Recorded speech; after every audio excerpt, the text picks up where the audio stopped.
Welcome to the Luke Macias Show. Dan Patrick has now coined the term California Dade in reference to Dade Phelan's property tax reform efforts. Representative Tony Tinderholt also led the fight to stop more taxpayer money from going to hospitals who are socially transitioning kids, literally trying to psychologically change these little girls into little boys.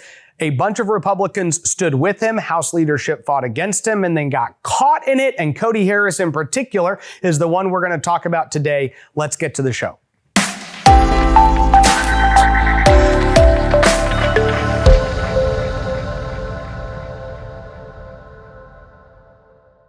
California Dade. Lieutenant Governor Dan Patrick came out and on multiple different television interviews yesterday actually called out Speaker Phelan for the property tax appraisal cap plan that he has come up with recently as his property tax reform effort for the legislative session. And this is what they are saying is going to bring historical property tax relief. Now, we've already specified to you that in our opinion, in my opinion, and in Texans for Fiscal Responsibility's opinion, a lot of people here at Scorecard, as we look at the numbers and dig into everything, the Texas legislature is not poised to give you Texans the largest property tax cut in Texas history. That would have happened a number of years ago with a $14 billion property tax relief plan, which if adjusted for inflation, that same plan today would be $20 billion. And the current plans that are being put forth are a little under $15 billion. And they're probably closer to $12 billion total. There's not enough compression in either budget. There's not enough efforts to actually put M&O property taxes on a path to zero. But there are still two different plans that are coming before you that are being presented by the House and the Senate. County Judge Tim O'Hare came out this morning and actually said that he has carefully looked at every property tax plan, the Senate and the House's proposals on property taxes, and he is strongly endorsing Dan Patrick's property tax plan. Now, Tim O'Hare is the newly elected county judge in Tarrant County. He has done a fantastic job. He is probably one of the local conservative leaders that people are looking to across the state as a model for conservative governance. Recently, he actually got the Tarrant County elections administrator to step down because he is expanding and increasing efforts in Tarrant County to ensure that there is integrity at a local level of our elections. And your elections are run locally, which means that nearly every single county in Texas could have incredible elections run the way the Republicans wanted them to, regardless of whether the legislature will address the issue. And Tim O'Hare has started to take some actions to show that even large red counties in suburban Texas can and should step up and lead on these issues. Now, Tim also came out and said that after carefully reviewing the plans, he actually supports Dan Patrick's property tax relief plan compared to the Texas House plan. And this is a good thing. Trey Martinez-Fisher, a Democrat, actually led an effort on the House floor with HB 2 to say, hey, I'm going to try to bring a good amount of elements of the Senate's property tax relief plan into the House plan so that we can show that we can meld these issues together. And unfortunately, a lot of Republicans voted against it, but there were some good conservatives that actually voted for Trey Martinez-Fisher's amendment. And so that was a good amendment to see. Here's the truth. I don't know that either side of the chamber wants to deliver what I or others think should be delivered, which is that you take as much money as humanly possible and you actually put it into M&O compression. You try to just push that down as much as possible and put us on a pathway to zero. We have the money to do it with all of the surplus we have. We even have bills that were filed that say, hey, 90% of surplus dollars in the future should all go to M&O compression. Sadly, there are literally members who authored bills to say 90% of that M&O compression should go to paying off property taxes, but they voted against Tony Tinderholt's amendment that said, let's take $8 billion in additional surplus dollars and put it towards property tax compression. So it's very strange, but this is the nature of the Texas House. You're told essentially, hey, your votes on bills and amendments and all these things, you're not actually voting on the policy. You're voting on the personality. And that's actually going to be a good segue into the debate that happened yesterday on the House floor. Representative Tony Tinderholt brought up an amendment on second reading the day before yesterday. And it was a grant program that J.C. Jatan, a Republican member from south of Houston in Fort Bend County, offered. And this is a grant program to children's hospitals for their mental health care services. Okay, just kind of broadly, that's what the bill does. It has a state grant program that then can go to these different children's hospitals. And Representative Tinderholt offered an amendment that was germane that essentially said we don't want any of this money to go towards children's hospitals who are transitioning kids. Okay. Now, normally this would be germane, but Dade Phelan and his team are trying to bend over backwards to prevent as few votes from happening on controversial issues. And they're trying to keep their Republican members from having to take positions that anger Democrats. And, especially when Representative Tinderholt offers amendments because he ran for speaker. And so no one wants to let him have a win. Here's what's interesting. Charlie Geren called a point of order and killed that amendment. They ruled in his favor and the amendment was not even voted on. But in their ruling, they determined that this bill in particular was specific to mental health care services. And so Representative Tinderholt yesterday offered an amendment on the floor that narrowed his amendment down and said, we're not going to give grant money to any children's hospital who is socially and psychologically transitioning these kids. This is an incredible policy that has to be debated, because here's the truth. The legislation by Donna Campbell and Tom Oliverson does effectively stop Texas medical professionals from surgically transitioning kids, from giving them cross-sex hormones, so literally giving them female male hormones or a male female hormones. And it also prevents them from blocking their puberty with the administration of drugs meant to block that child's puberty. But we don't actually address the psychological transitioning. And this is a huge missed opportunity. We don't actually say you can't try to turn a 3 and 4 and 5-year-old kid into the opposite gender of their sex. We don't say that. In fact, we're essentially keeping it completely legal throughout Texas. So what Tony Tinderholt is saying is, look, unfortunately, we're not making this stuff illegal, but I don't want to give more grant money to institutions that are doing this heinous act. So let's watch Representative Tinderholt lay out his amendment. Tinderholt. The chair recognizes Mr. Tinderholt to explain the amendment. Thank you, Mr. Speaker. Members, my amendment simply prevents grant programs from directing funds to children's hospitals that provide psychological, behavioral, gender transitioning procedures. I move adoption. The chair recognizes Mrs. Johnson of Dallas in opposition to the amendment. Let's pause real quick. So Representative Johnson, just for y'all to know, is probably one of the leaders of the LGBT caucus. She is a lesbian member from North Texas. And so she is going to oppose the amendment, but she's going to try to use language here that is appealing to all the liberal and moderate Republicans. So she's not going to say, hey, I want to socially transition these kids. Let's watch what she has to say. Members, we are having an incessant amount of these kinds of amendments on every bill in this body.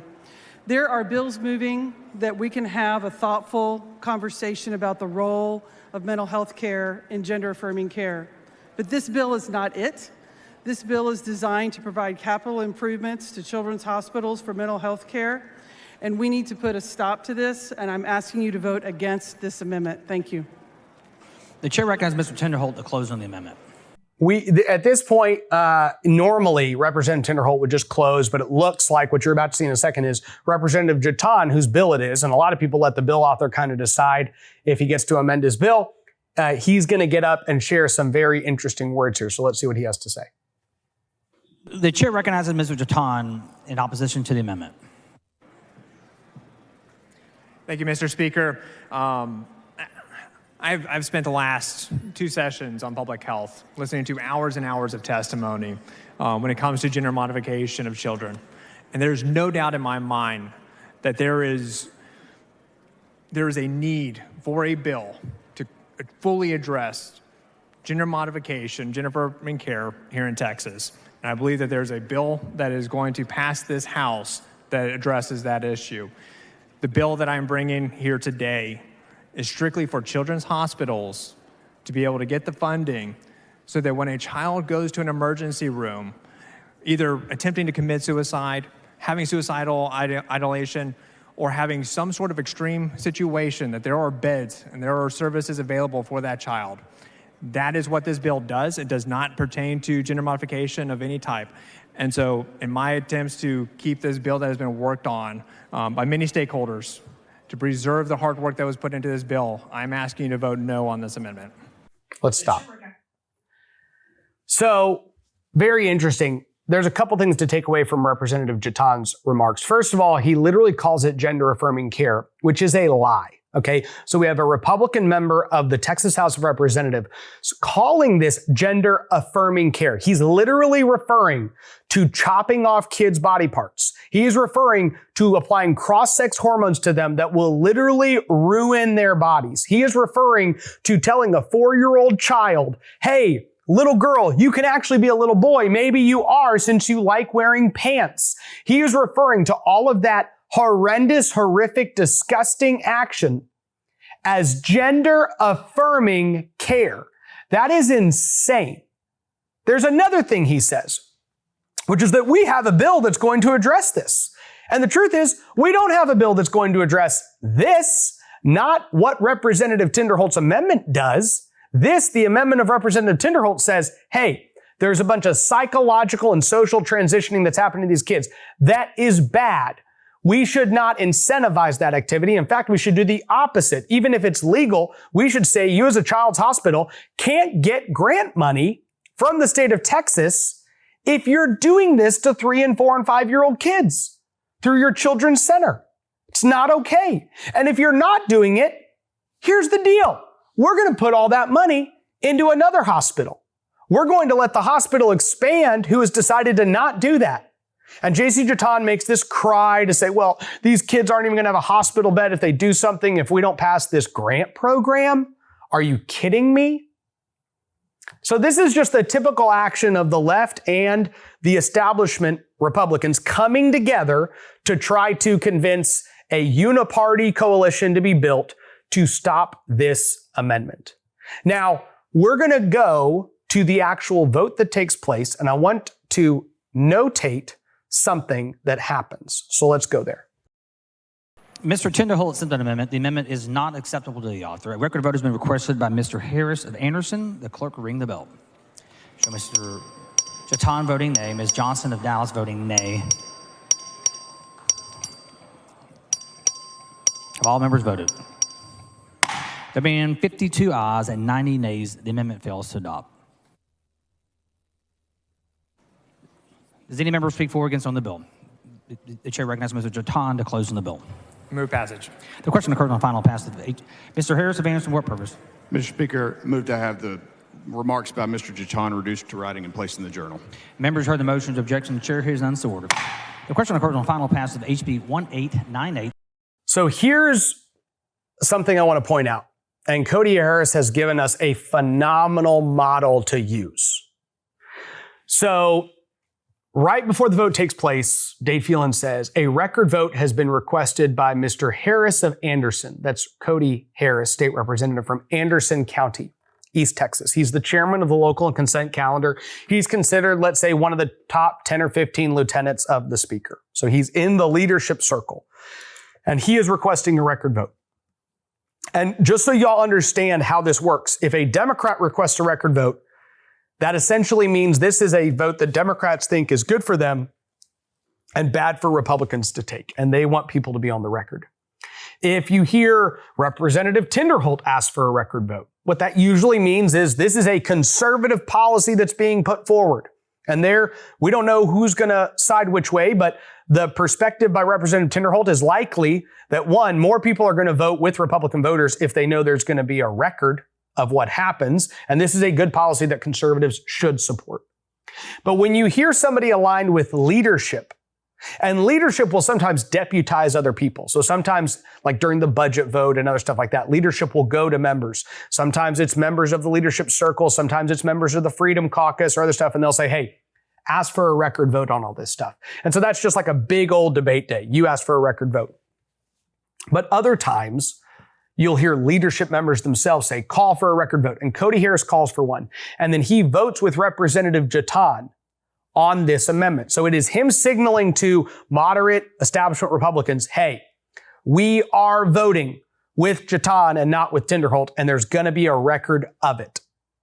Then, after the vote takes place, he gets up and says, Mr. Speaker, I would like Representative Jatan's statements reduced to writing and placed in the journal. Now, that doesn't actually accomplish much because we have the video, we know what he said, but what it does is it puts it in the actual document of what happened that day.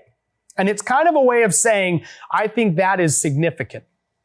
Jatan getting up and calling it gender-affirming care and doing all this stuff, I want that in there because I voted with him to kill that amendment. We're going to vote with the stakeholders. We're going to vote for, basically the process and against Representative Tinderholt.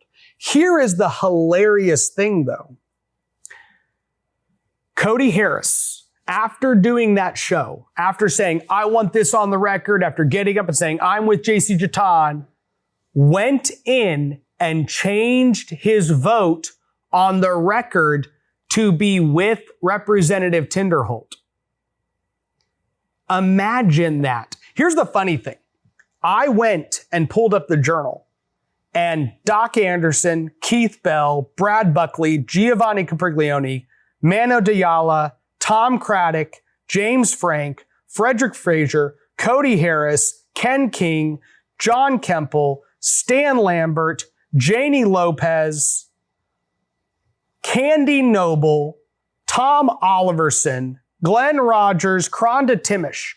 Every single one of these Republicans that voted with JC Jatan went in and then changed their votes on the record to vote with Representative Tinderholt. That is 1, 2, 3, 4, 5, 6, 7, 8, 9, 10, 11, 12, 13, 14, 15, 16, 17 Republicans. 17 Republicans went in, so the 52 ayes is now 69. Guys, these Republicans are all letting Tony Tinderholt basically decide what kind of policy needs to be pushed and not. But at the time, you have to understand, JC Jatan literally gets up and says, do not do this. And all the Republicans on the floor, they vote by personality. So they're like, okay, cool, got it. Cody Harris gets up, flexes, put it in the journal, put it on the record. He sits there and votes no on the amendment, and an hour later, all 17 of these guys line up and go, actually, we were with Tony Tinderholt.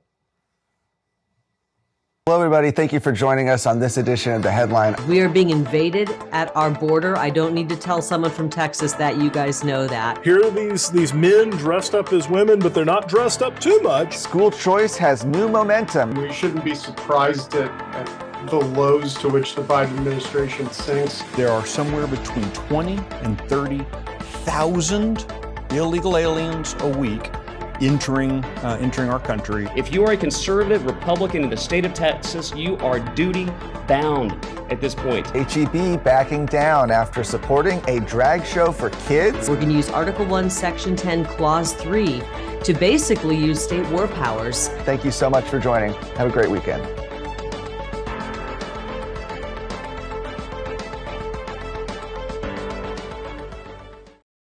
This is how the Texas House operates. There are bills coming out of the House right now. I mean, you would not believe the amount of conversations that are being had with conservatives across the state and Texas senators right now. Just calls that go on that go, hey, did you see this House bill that passed? What are y'all going to do? And they're like, oh, don't worry. That thing's not going anywhere. Oh, don't worry. That thing's dead. There are debates happening on these policies and these bills that are not good at all. Constant. And here's yet another example of a Republican establishment member trying to convince his own members of his own party to just hang themselves. Absolutely ridiculous. I'm grateful that Representative Tinderholt, one, literally for the first time ever had a vote on whether or not the Texas House of Representatives even supports social and psychological transitioning.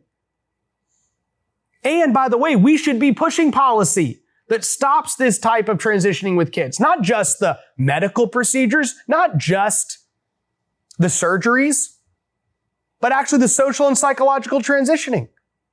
You know what's funny is JC Jatan argued on the House floor, hey, we've got a bill coming that's going to address this issue. But Tom Oliverson went in and said, I would vote with Tony Tinderholt. And Tom Oliverson's the one carrying the bill. So even Dr. Tom Oliverson, JC Jatan runs like HOA management. Dr. Tom Oliverson says, basically declares in his vote, I'm with Tony Tinderholt. So clearly this doesn't just do what Tom Oliverson's bill does, but enough Republicans vote with Jason Jeton, all the Democrats line up, that amendment dies. So this is what's happening. This is what we continue to bring you. Just little snippets and nuggets of perspective and information. Dan Patrick not only called Dade Phelan California Dade, but one of the most exciting things is that he continued what we talked about last week, or earlier this week actually, is that Dan Patrick said things are moving too slow. Well, he doubled down since we came to you and said, if the Texas House of Representatives is going to intentionally move slowly and kill key Republican policies, then I can't call a special session because that's what Greg Abbott has to do, but I can create one and I can hold up key pieces of legislation that if not passed will require us to come back and deal with more issues. He is continuing to message to the Texas House, you need to wake up, you need to get to work, and you need to deliver conservative results, or you're coming back for a special session, and I will make sure that happens. And that's what we like to see from Dan Patrick, because that is when conservative Texans know they have a more representative government, form of government and just governing body in the Texas Senate, whether it's the House bills that they're going to kill, the good bills they're going to pass, or the reality of the leadership they're going to display when saying we have to come back and do more work if we let the clock run out this time. It'll be interesting to see how the next 5 weeks progress. And now that Dan Patrick has thrown that down, you're going to see whether the Texas House hurries it up to try to prevent a special session or digs their heels in and continues to drag their feet like they've been doing. And we will bring you perspective and information to let you know what their reaction is. May God bless you, and may God bless the great state of Texas. No ads, no paywalls, no government grants, and no corporate masters. Just real news for real Texans. This is Texas Scorecard.